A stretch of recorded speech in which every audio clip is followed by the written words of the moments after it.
Vàng lên đỉnh. Dân gom rơm trước bão, chính phủ Mỹ đóng cửa. Thị trường tài chính như ghe trồng tranh giữa dòng.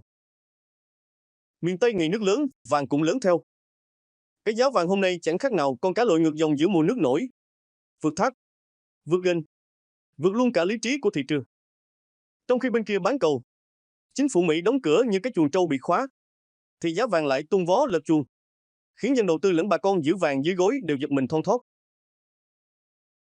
Vàng thế giới, cá vượt độc, giá vượt đỉnh. Tính tới chiều ngày 1 tháng 10, giá vàng dâu ngay đã chạm mốc 3.875 đô la Mỹ trên một ounce, cao nhất mọi thời đại. Vàng kỳ hạn tháng 12 cũng không chịu thua, leo lên 3.887 đô la Mỹ trên một ounce, như con tôm chui vào lưới đúng lúc nước đục. Lý do: chính phủ Mỹ đóng cửa, đồng USD yếu như con cá tra bị bệnh, và thị trường lao động Mỹ thì xẹp như ruộng khô hạn.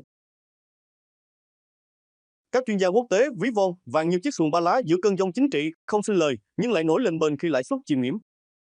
Dự báo từ ngân hàng BMO và UBS cho thấy vàng có thể vượt mốc 4.000 đô la Mỹ trên một ounce trong năm tới, thậm chí lên tới 4.400 đô la Mỹ nếu tình hình chính trị Mỹ còn đánh võng như ghe chở lúa gặp sóng ngược.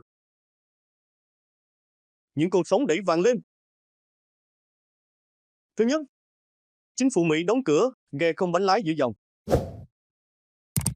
Việc chính phủ Mỹ đóng cửa không chỉ là chuyện nội bộ, mà là tín hiệu cho thấy con thuyền kinh tế Mỹ đang trồng trành. Các nhà đầu tư quốc tế nhìn vào như nhìn thấy một chiếc xuồng bị gãy chèo, không ai dám leo lên, nên họ nhảy xuống mua vàng để khỏi bị chìm theo. Việc đóng cửa còn khiến các báo cáo kinh tế bị trì hoãn, như người đi chợ mà không biết giá, đành ôm vàng cho chắc bụng. Thứ nhì, nợ công Mỹ phình to, như cá tràng phải cám tăng trọng. Nợ Mỹ đã vượt 36.000 tỷ USD, con số này chẳng khác nào cái ao nuôi cá bị vỡ bờ. Nước tràn ra ruộng, dân không biết đường nào mà giữ. Khi niềm tin vào trái phiếu Mỹ lung lay, vàng trở thành cái lu giữ nước mùa hạn, ai cũng muốn có một ít để phòng thân. Thứ ba, lãi suất và chính sách tiền tệ như con nước rồng kéo theo phù sa. Lãi suất cao khiến chi phí vay vốn tăng, nhưng khi Fed có dấu hiệu sẽ cắt giảm, vàng lại như cá lóc gặp mưa, nhảy lên đỉnh. Chính sách tiền tệ không rõ ràng khiến thị trường như người chèo xuồng giữa sương mù, không thấy bờ, chỉ thấy vàng lấp lánh như ánh đèn cuối dòng.